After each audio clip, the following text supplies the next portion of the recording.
try introducing a bit about meditation. In order for anybody to train really well-roundedly, and this is really in anything, martial arts, qigong, yoga, it doesn't even matter. Weightlifting, anything that really involves both body and mind, there's more than one part of it to study. There's many facets of it. So no matter how physical a skill set might seem to be, might appear to be, the mind is always involved. Okay, the very first thing I wrote actually on the Patreon Lohan thing was about body teaching the mind, and then through experience in the body teaches the mind, and then the mind understands, analyzes, and then teaches the body and corrects. This is a cycle that goes on and on and on forever, right? So part of understanding that our mind and our bodies aren't separated, right? They teach one another, they're interlinked, then means that we have to understand what our minds are. So we're already doing training of whatever type you might be doing. You know, if you're doing the Lohan with me, you're already doing this standing training, some of these seated exercises, you know, getting the joints mobile, but it's all body-based. So the mental side of this is the meditation training.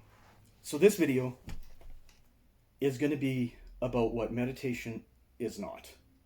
I think that's kind of the best way to do this, because meditation has been glazed over an awful lot in the last decades in kind of the public forum.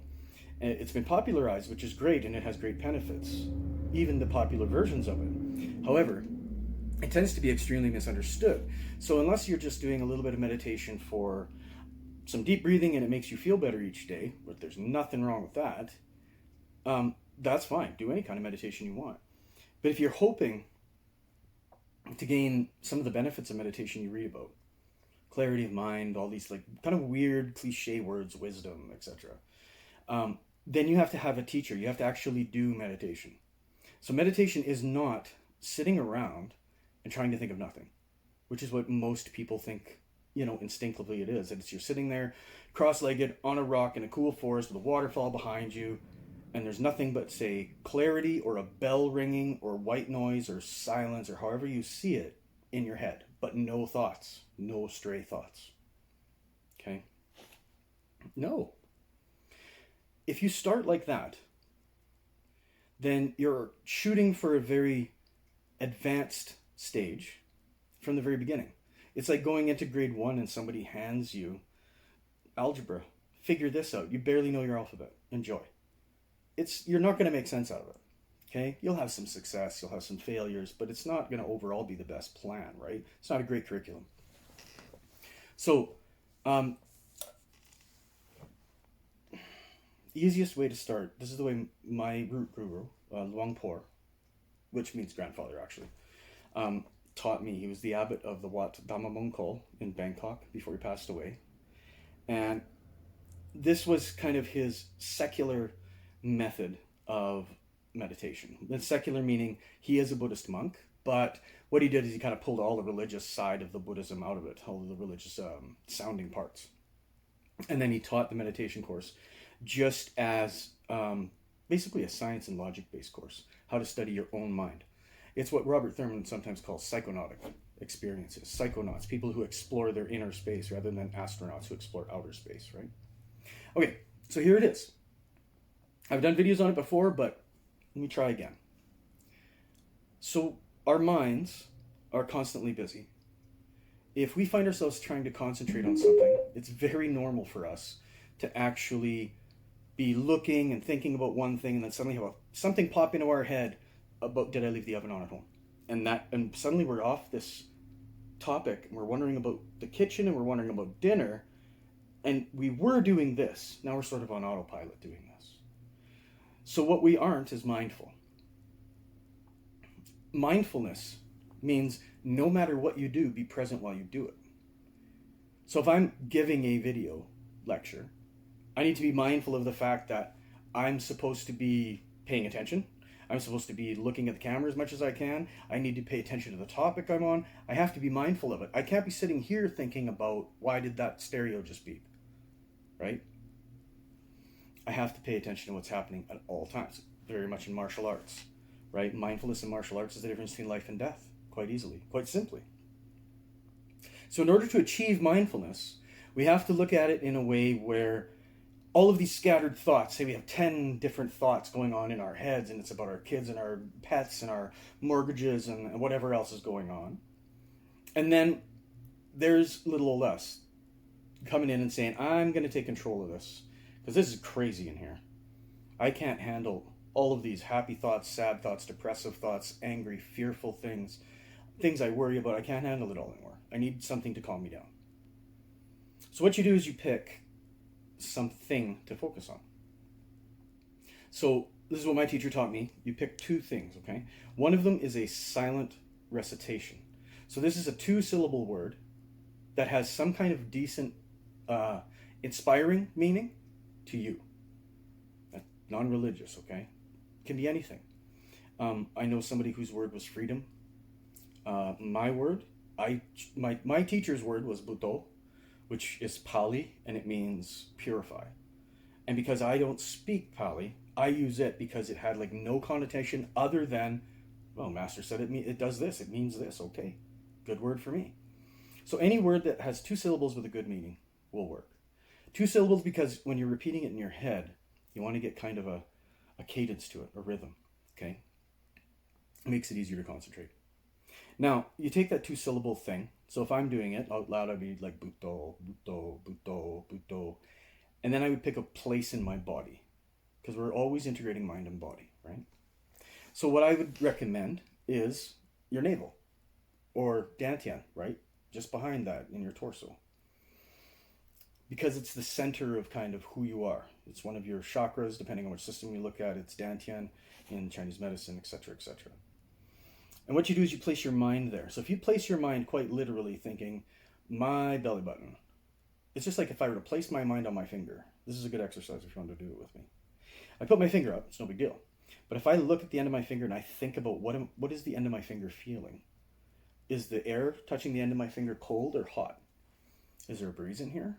Suddenly I can really feel the end of my finger, right? Because I've become mindful of it. It's just like saying to somebody, where's your tongue ever comfortable in their mouth? Because then it's nowhere and you have to move your tongue around and it's very annoying. It's a good joke. Becoming mindful matters. So you pick your 2-syllable word and you have your place that you're going to be mindful of, right? So say your belly button, your navel, your dantian.